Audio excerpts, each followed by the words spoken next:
2018년 9월 18일, 9월 며칠 있어야죠. 오늘이 9월 14일이니까 4일이 있으면 시행하게 되는 경매와 공매에서 최우선 변제금 3,700만원까지 받을 수 있다. 이거죠. 주택가액의 2분의 1 범위, 상가 건물가액의 2분의 1 범위 내에서 3,700원 주택이니까 제가 너무 오버했네요. 주택에서 주택가액의 2분의 1에서 3,700을 받을 수 있다. 경매가 들어가든 공매로 매각이 되든 그 주택 같은 경우는 주택가액의 최후 3,700만 원을 받을 수 있다. 서울 같은 경우. 그리고 임차인이 최우선별 배당 받는 방법. 그런데 그것이 정말이냐?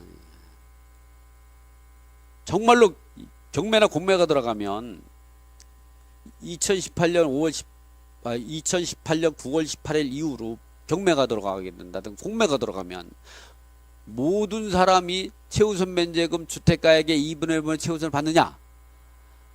또 따져봐야 됩니다. 그래서 임차인이 최우선 면제를 배당받는 방법을 한번 제가 판서를 해가면서 여러분들한테 설명을 드릴까 합니다.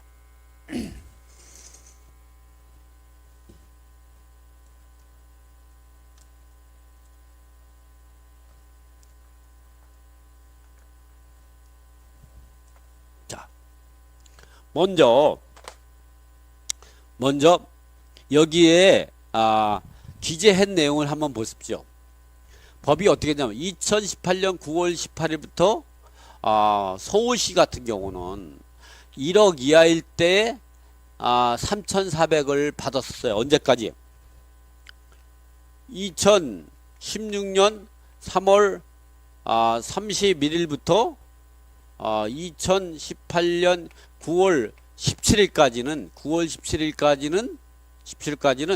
1억 이하일 때 3,400의 최우선 면을 받다가 이제 앞으로 어떻게 되냐? 2018년 9월 18일부터 앞으로 현재 계속 진행하는 건 현재까지는 어떻게 되냐? 1억 1천 이하일 때에 3,700을 주택가액의 2분의 1 주택가액의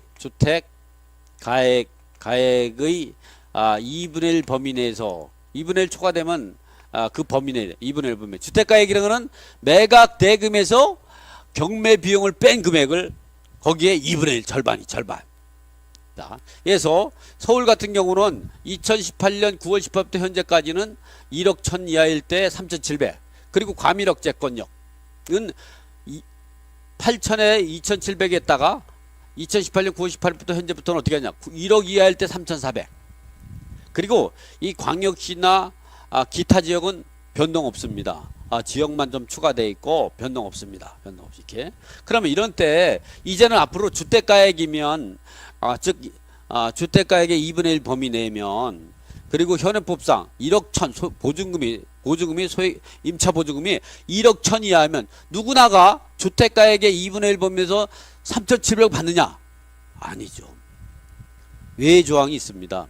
이것이 이렇게 받도록 되는 것이 원칙적으로 현행 주택 임대차 보호법상 소액 임차 보증금이 1억 1천 이하면 1억 이하면 이렇다. 이런 보증금에 해당되면 주택가액의 2분의 1 범위 내에서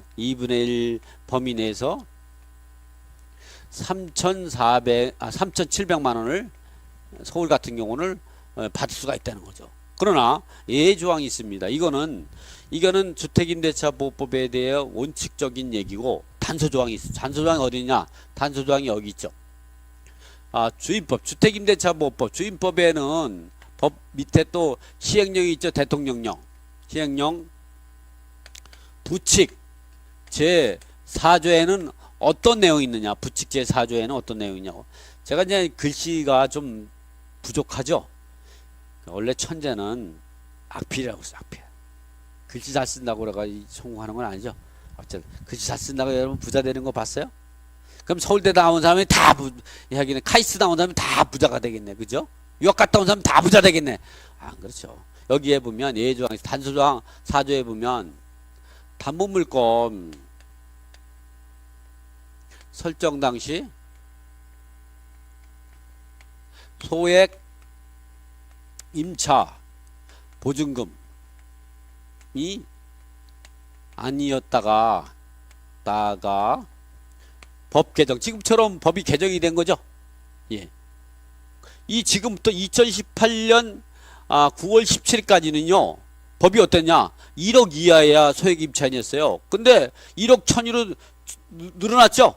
근데 1억 예 일대에 설정된 담보물건에 대해서 소액 임차인을 주장하면 근저당권자가 그 주택의 아파트에 담보 여력을 설정할 때 최우선 변제금을 공제하고 이제 그 대출을 해주는데, 그 최우선 변제가 3,400으로 계산해서 했는데 3,700 찍힌다면 예측하지 못한 손실 300만 원을 보게 되기 때문에 그런 거를 금융기관이 손해보지 않게 하기 위해서, 안 하기 위해서 이러한 제도를 둔 겁니다. 그래서 이 주택임대시행령 부칙 제4조에 보면 담보물건 설정 당시에 소액 임차 보증금에 해당이 아니었다가, 즉 1억 1000이죠. 1억 1000일 때 3,700 아니었다가 법 개정으로 소액 임차 보증금에 해당되어도 개정 전 담보물건에 우선해서 하지 못한다. 예를 들어서 요 내용을 제가 다시 한번 순서를 한번 적어보죠. 이 얘기가 뭐냐면 쉽게 말하면 이런 거죠. 쉽게 말하면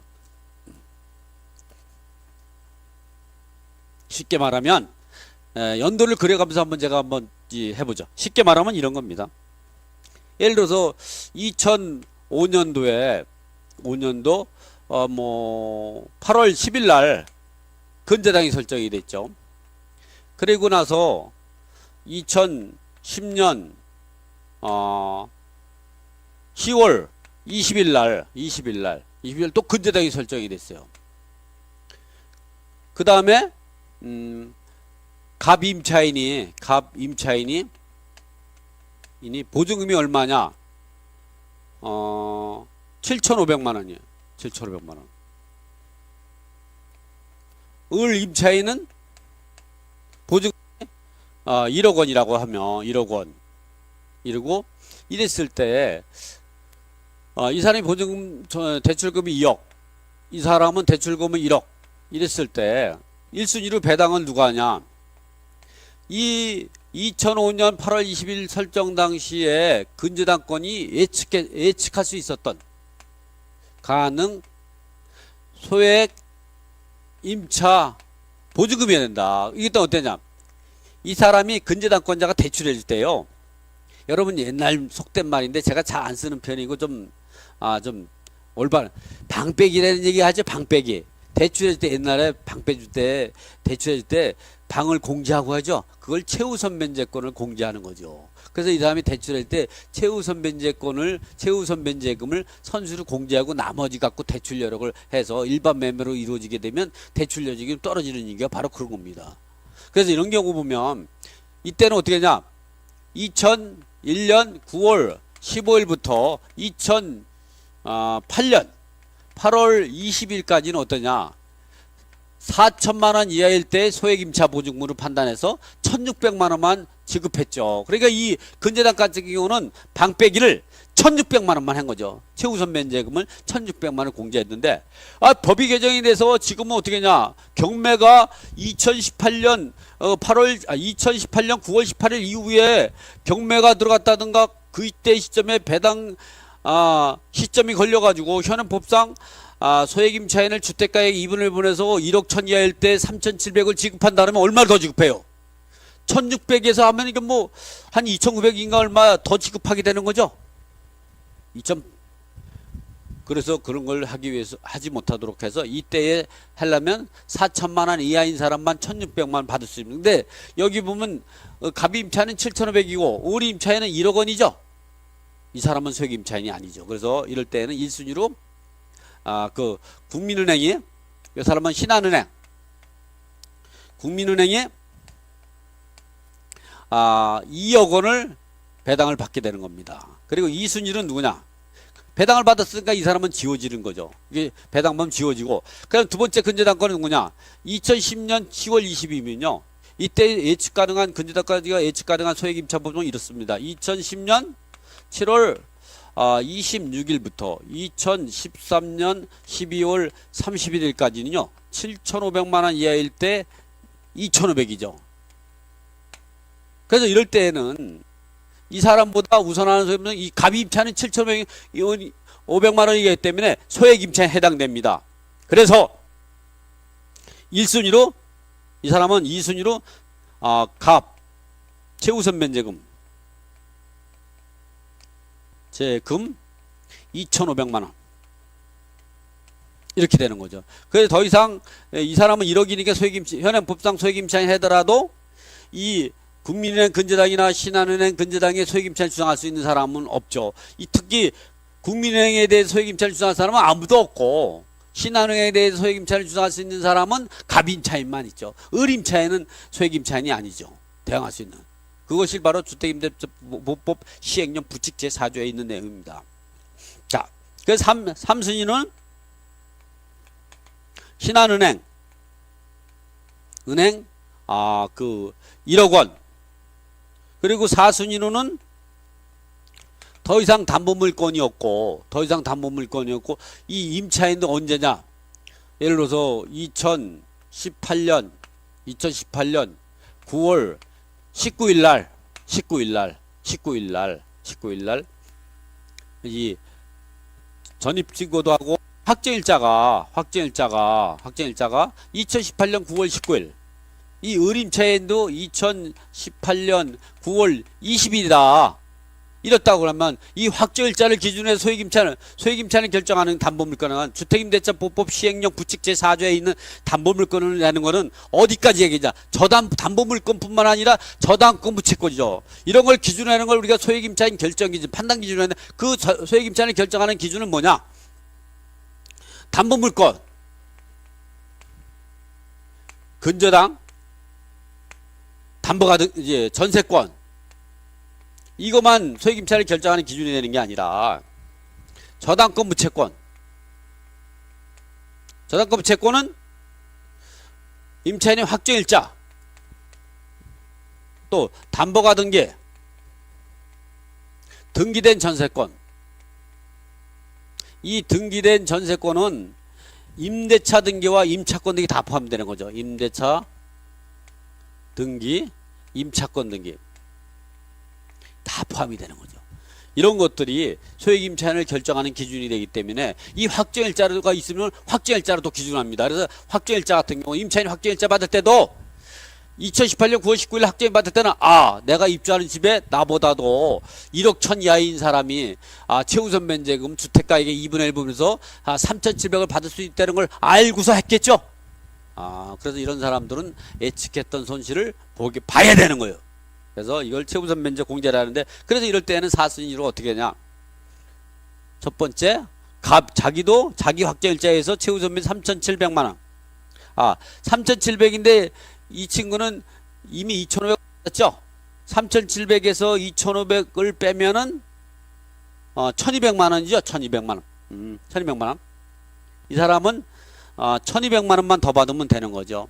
그리고 두 번째 을은 한 번도 못 받았죠? 을은 3,700만 원. 그런데 갑이 최우선 면제 2,500하고 요 1,200, 3,700을 포함해서 이 주택가액의 2분의 1을 초과되면 안 됩니다. 그런 조항이 이건 초과되지 않겠죠. 초과된다고 따지면 어떻게 국민은행하고 신한은행에서 이렇게 대출을 해줬겠어요. 초과되는 범위는 살 수가 있어요. 그 다음에 더 이상 소액임차인이 없으면 5순위로 갑임차인이 확정일자 확정일자 갖고 3,700을 제외하면은 7,500에 3,700에 오면 얼마가 나오겠죠? 이거 더하기가 잘 안 되네요. 그래도 여러분한테 처음 공부하시는 분들을 위해서 제가 한번 빼서 한번 해보겠습니다. 얼마냐면 7,500에서 마이너스 3,700을 빼면 확정일자 우선 면제권은 3,800입니다. 3,800만 원이 되는 거죠. 3,800만 원. 그리고 6순위로 배당금이 남아있다 그러면 의림차인이 확정일자 우선 면제금으로 얼마 받고 배당이 종결되는 거죠. 여기까지는 잘 안 가겠죠.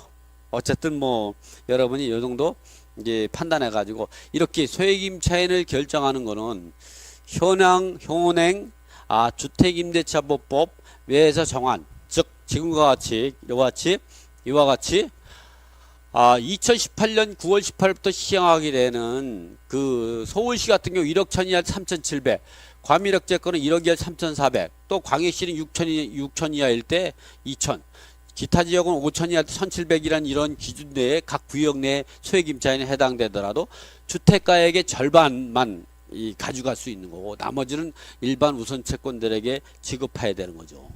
그리고 이렇게 담보물건이 있다. 그 주택에 담보물건이 있다.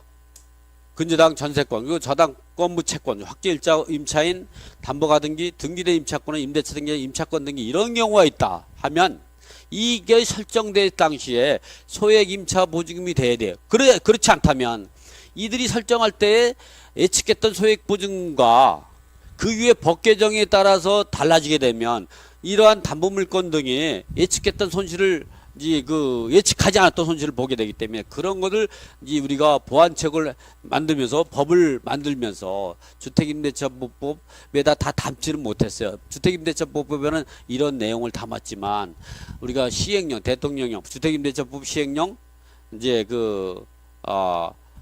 얘다가 그것도 부칙제 4조에다가 담보물건 설정 당시에 예측했던 이 담보물권자들을 보호하기 위해서 그 법 개정 전에 설정된 이러한 담보물권이나 저당권 채권에 대해서는 우선하지 못하도록 유예 조항을 뒀죠. 그래서 여러분들이 이제 항상 입주하는 임차인이라고 하면 또는 여러분이 이제 경매 절차에서 또는 공매 절차에서 입주 그 낙찰 받으려고 하면 그럴 때에는 반드시 그 현행법상 소액임차인이라도 전부 받는 것이 아니라 이렇게 담보물권, 근저당 전세권, 확정일자, 담보가등기, 등기된 임차권 등이 있다 그러면 등기된 임차권이 있다면 이런 것들이 설정 당시에 이 소액임차인인가를 판단해서 소액임차인이면 이렇게 먼저 배당을 받는 거고 소액임차인이 아니면 그 담보물건이 먼저 배당을 받고 이런 식으로 배당하게 된다는 걸 갖다가 여러분이 지금 말씀드린 것이 이해가 잘 안 가신다 그러면 자꾸 이게 다시 제가 정리해서 다시 올려놓을 거니까 여러분이 이거 자꾸 다시 보기를 해서 여러분이 꼭 숙지를 하고 있어서 전세금을 떼이거나든가 공매나 경매에서 입찰보증금을 포기하는 거 비싸게 사면 입찰보증금 포기할 수밖에 없죠. 왜 선순위 임차인이 최우선 면제를 못 받아요? 왜 전입만 해놓고 확정일자 없다면 최우선 면제밖에 못 받거든요. 근데 최우선 면제를 3,700으로 생각했다면 실질적으로는 1,600만원 배당을 받는데 그렇다면 여러분이 예측하지 못한 손실을 보게 되기 때문에 그러한 것들을 우리가 주의해야 된다는 측면에서 또 이번에 이러한 법이 2018년 9월 18일부터 이 개정이 돼서 시행되게 됐다는 사실을 말씀드리면서 오늘은 벌써 한 10분이 지났네. 12시 10분입니다. 오늘은 요거로 12시가 아니라 1시 10분이네요. 자, 1시간 10분 동안 여러분에게 오늘 9월 14일 김동희가 알려주는 원미도 국매 초보 탈출기를 방송을 마치겠습니다. 자, 시청해 주셔서 감사합니다.